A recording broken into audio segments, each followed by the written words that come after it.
Hi ಗೆಳೆಯರೇ, ನಮಸ್ಕಾರ. ಇವತ್ತು ನಾವು ಒಟ್ಟಿಗೆ ಬಾಳುವ ಆನಂದ ಸಾರಾಂಶವನ್ನು ನೋಡೋಣ. ಒಂದು ಅಲ್ಲಿ ರೈತನೊಬ್ಬ ಹೊಲವಿತ್ತು. ಅಲ್ಲಿ ಒಂದು ಬೇವಿನ ಮರವಿತ್ತು. ಹೇಗೋ ಏನೋ ಅದರ ಕೆಳಗೆ ಒಂದು ಗುಂಡನೆಯ ಕಲ್ಲು ಬಂದು ನಿಂತುಕೊಂಡಿತ್ತು. ಮರದ ಮೇಲೆ ಕುಳಿತುಕೊಳ್ಳುತ್ತಿದ್ದ ಹಕ್ಕಿಗಳ ಹಿಕ್ಕೆ ಕಲ್ಲಿನ ಮೇಲೆ ಬಿದ್ದು ಆ ಕಲ್ಲು ಬೆಳ್ಳಗಾಗಿ ವಿಭೂತಿ ಬಳಿದಂತೆ ಕಾಣಿಸುತ್ತಿತ್ತು. ಇದರಿಂದಾಗಿ ಆ ಬಿಳಿಯ ಕಲ್ಲು ಎಲ್ಲರಿಗೂ ಅಮ್ಮನ ಕಲ್ಲಿನಂತೆಯೇ ಕಾಣಿಸುತ್ತಿತ್ತು. ಆದ್ದರಿಂದ ಬೇವಿನ ಮರವನ್ನು ಜನ ಅಮ್ಮನ ಮರವೆಂದು ಕರೆಯುತ್ತಿದ್ದರು.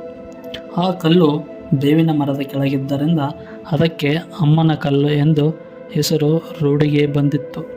ಹೀಗೆ ಒಂದರಿಂದ ಇನ್ನೊಂದು ಹೆಸರು ಪಡೆದುಕೊಂಡು ಎರಡು ಸುಖವಾಗಿದ್ದವು. ಅಮ್ಮನ ಮರ, ಅಮ್ಮನ ಕಲ್ಲು ಎಂದು ಊರಿನ ಜನಗಳು ಅವುಗಳ ತಂಟೆ ಹೋಗುತ್ತಿರಲಿಲ್ಲ. ಒಂದು ಸಲ ತನ್ನಿಂದ ಇನ್ನೊಂದು ಸುಖವಾಗಿದೆ ಎಂದು ಎರಡಕ್ಕೂ ಜಂಬ ಬಂತು. ಬೇವಿನ ಮರ, ನಾನು ಅಮ್ಮನ ಮರ, ನೀನು ನನ್ನ ಕೆಳಗಿರುವುದರಿಂದ ನಿನ್ನನ್ನು ಅಮ್ಮನ ಕಲ್ಲು ಎಂದು ಜನ ಕರೆಯುತ್ತಾರೆ ಎಂದು ಹೇಳಿತು. ಅದಕ್ಕೆ ಕಲ್ಲು, ನಾನು ಅಮ್ಮನ ಕಲ್ಲು, ನನ್ನ ಪಕ್ಕದಲ್ಲಿ ನೀನಿರುವುದರಿಂದ ನಿನ್ನನ್ನು ಅಮ್ಮನ ಮರ ಎಂದು ಕರೆಯುತ್ತಾರೆ ಎಂದಿತು. ಹೀಗೆ ಎರಡು ಜಗಳ ಮಾಡಿದವು. ಕೊನೆಗೆ ಕಲ್ಲು ಕೋಪದಿಂದ ಉರುಳಿ ಬೇವಿನ ಮರದಿಂದ ದೂರ ಹೋಗಿ ನಿಂತಿತು. ನಾನಿಲ್ಲದಿದ್ದರೆ ಮರವನ್ನು ಕಡಿದು ಹಾಕುತ್ತಾರೆ ಎಂದು ಕಲ್ಲು, ನನ್ನ ಕೆಳಗಿದ್ದರೆ ಕಲ್ಲನ್ನು ಹೊಡೆದು ಹಾಕುತ್ತಾರೆ, ನನ್ನ ಕೆಳಗಿರದಿದ್ದರೆ ಕಲ್ಲನ್ನು ಹೊಡೆದು ಹಾಕುತ್ತಾರೆ ಎಂದು ಮರ ತಮ್ಮೊಳಗೆ ಆಲೋಚಿಸುತ್ತಿದ್ದವು. ಒಂದು ದಿನ ಹೊಲವನ್ನು ಉಳಲಿಕ್ಕೆ ಆ ಹಳ್ಳಿಯ ರೈತ ತನ್ನ ಮಕ್ಕಳ ಜೊತೆ ಬಂದನು. ಅಮ್ಮನ ಕಲ್ಲು ಇಲ್ಲದ ಆ ಬೇವಿನ ಮರವನ್ನು ನೋಡಿ, ಇದನ್ನು ನಾಳೆ ಕಡಿಸಿ ನೇಗಿಲು ಚಕ್ರ ಮಾಡಿಸಿ ಎಂದು ತನ್ನ ಮಕ್ಕಳಿಗೆ ಹೇಳಿದ.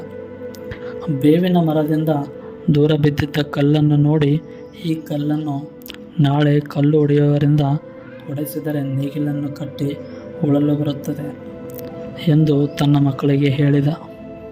ಇದನ್ನು ಕೇಳಿ ಮರ ಮತ್ತು ಕಲ್ಲು ಎರಡೂ ಭಯದಿಂದ ನಡುಗಿದವು. ನಾವಿಬ್ಬರು ಒಬ್ಬರಿಂದ ಒಬ್ಬರು ದೂರವಾಗಿದ್ದರೆ ಜನರು ನಮ್ಮಿಬ್ಬರನ್ನು ನಾಶ ಮಾಡುತ್ತಾರೆ. ಆದ್ದರಿಂದ ನಾವಿಬ್ಬರು ಉಳಿಯುವುದಿಲ್ಲ ಎಂದು ತಿಳುವಳಿಕೆ ಮರ ಮತ್ತು ಕಲ್ಲಿಗೆ ಬಂದಿತು. ರೈತ ಮತ್ತು ರೈತನ ಮಕ್ಕಳು ಅತ್ತ ಹೋಗುವುದನ್ನೇ ಕಾದಿತ್ತು. ಕಲ್ಲು ಬರಲ ಎಂದು ಬೇವಿನ ಮರವನ್ನು ಕೇಳಿತು. ಮರ ಬೇಗ ಬಾ ಎಂದು ಕಲ್ಲಿಗೆ ಹೇಳಿತು.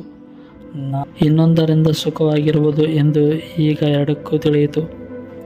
ಬೇವಿನ ಮರ ಮತ್ತು ಕಲ್ಲು ಮತ್ತೆ ಸ್ನೇಹಿತರಾದವು. ಮೂರನೆಯ ದಿನ ಮರ ಕಡೆಯವರು ಬಂದು ನೋಡಿದರು. ಕಲ್ಲು ಮರದ ಕೆಳಗೆ ಮೊದಲಿನಂತೆ ನಿಂತಿತ್ತು. ಅವರಿಗೆ ಮರ ಮತ್ತು ಕಲ್ಲಿನ ಬಗೆಗೆ ಭಯ ಭಕ್ತಿ ಉಂಟಾಯಿತು. ಇದು ಅಮ್ಮನ ಮರ, ಕಡಿಯುವುದು ಬೇಡ ಎಂದು ಹೊರಟು ಹೋದರು. ಕಲ್ಲು ಹೊಡೆಯುವವರು ಬಂದು, ಇದು ಅಮ್ಮನ ಕಲ್ಲು, ಹೊಡೆಯುವುದು ಬೇಡ ಎಂದು ಅವರು ಹೊರಟು ಹೋದರು. ಬೇವಿನ ಮರ ಮತ್ತು ಕಲ್ಲು ಕಂಟಕದಿಂದ ಪಾರಾದವು. ಈಗ ಎರಡೂ ಸಹ ಯಾರ ಭಯವಿಲ್ಲದೆ ಸುಖವಾಗಿದ್ದವು. ಹೀಗೆ ಎಲ್ಲರೂ